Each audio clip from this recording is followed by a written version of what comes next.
Well, hello, thank you for joining me today again on the Church History Trail, and we're continuing here in LOUGHGALL in the old church ruins and graveyard. And there's a few graves I want to show you here, but the first one is this here, in remembrance of Jane Pellow, I think that is, widow of the Reverend Thomas Pellow, rector of Westport County of Mayo, so County Mayo, who fell asleep in Jesus 30th of March 1881. Then it says, "To me to live is Christ, and to die is gain." And that's Philippians chapter 1 verse 21. She had done what she could, Mark 14 verse 8. But it's a couple of graves here, this one here in particular, and then the next one that I want to show you, because it says in remembrance of Jane B.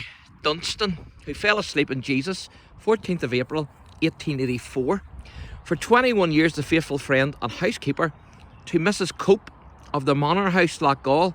And the Copes actually go back till about the 17th century, maybe even further. And it says, "Are blessed are the dead which die in the Lord. From henceforth, yea, they rest from their labours, and their works do follow them." Revelation chapter 14, verse 13. So this is to a housekeeper in remembrance of Jane B. Dunstan. Notice, for 21 years, the faithful friend and housekeeper to Mrs. Cope of the Manor House, LOUGHGALL. That's amazing, isn't it? Okay, yes, she was our friend, but she was also our housekeeper, and she put her memorial up for her. And so we're going to look at the Manor House very shortly, and we're going to look at the entrance of the Manor House, which is absolutely amazing.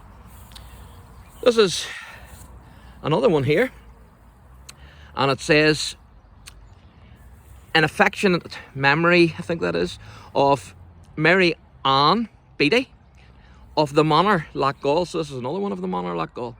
So I assume it's the Manor House as well.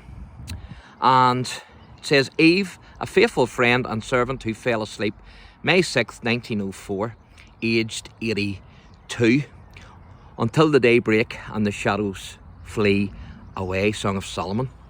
So what I'm going to do now is we're going to walk through the wee bit of the church here, what's left of the church, and I'm going to take you over and show you the entrance to the Manor House.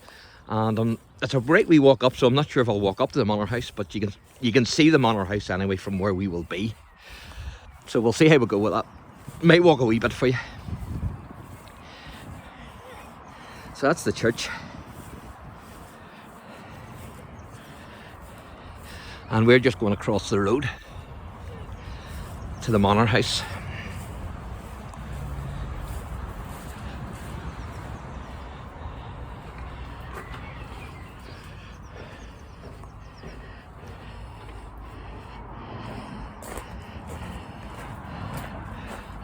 Now, what's in front of us isn't the Manor House. This is only the gatehouse of the Manor House. And the gatehouse is absolutely amazing. Possibly even better than the Manor House itself.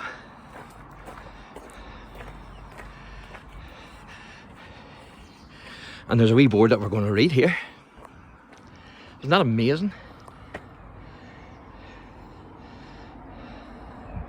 Fantastic.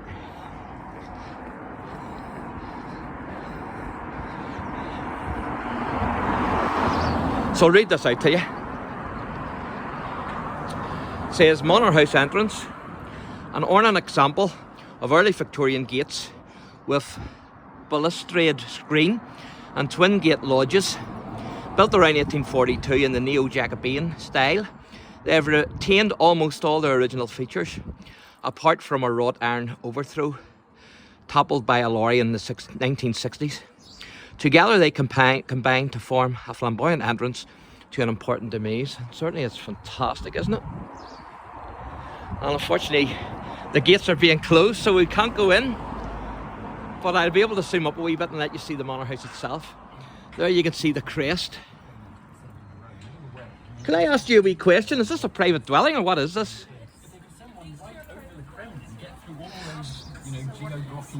So, oh, I never seen that. So there's people actually work up in here, and that's the original Manor House then, I take it. It's not the first original one, but it's been there for a long time. Oh, you don't know when that was built, no? It says 1842, I think there, I wonder. Yeah, it was originally before, I think before that again, There was a slightly different one and they knocked it down and rebuilt it. Very good. I'm glad I bumped into you. I'll give you my wee card here. And if you check this out, this will be going on YouTube on the Church History Trail. And you'll be able to see yourself. If I can get this out here with one hand.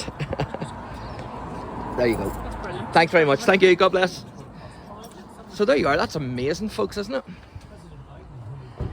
Absolutely fantastic. So it's actually a company works in there now. And these are two private dwellings. So they are. Now, if we had been a wee bit earlier, I could have walked a wee bit up there. But what I will do is I will zoom up. So that's the manor house.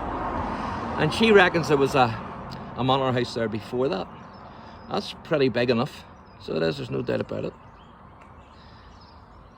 I would say that's massive if you get up there. So that's pretty cool, isn't it? It certainly is.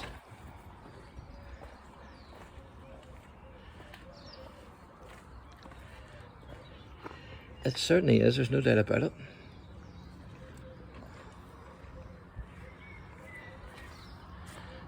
And these are private dwellings now. You can see the crest there. So, there you go. The two graves that I showed you in the graveyard there have a big connection to this manor house up in the hill.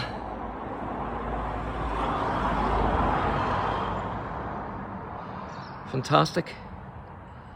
Now there's somebody walking up there, but I won't tell you how they get in because there's no way I could get in the way they get in. But anyway, it's I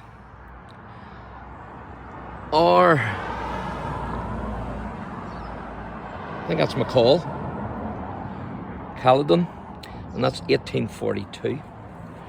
But now it's AFBI LOUGHGALL 24-hour works access. So it's a works now. But pretty amazing. There you can see the teeth even of the dragons. You can actually see their teeth.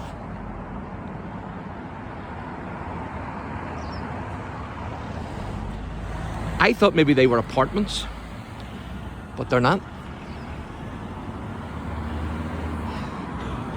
It's actually a work, that manor house up there. So there you go. That's manor house entrance. Fantastic. And built around 1842. But she reckons there was another one there before that. That lady that we were talking to. So thanks for watching and God bless.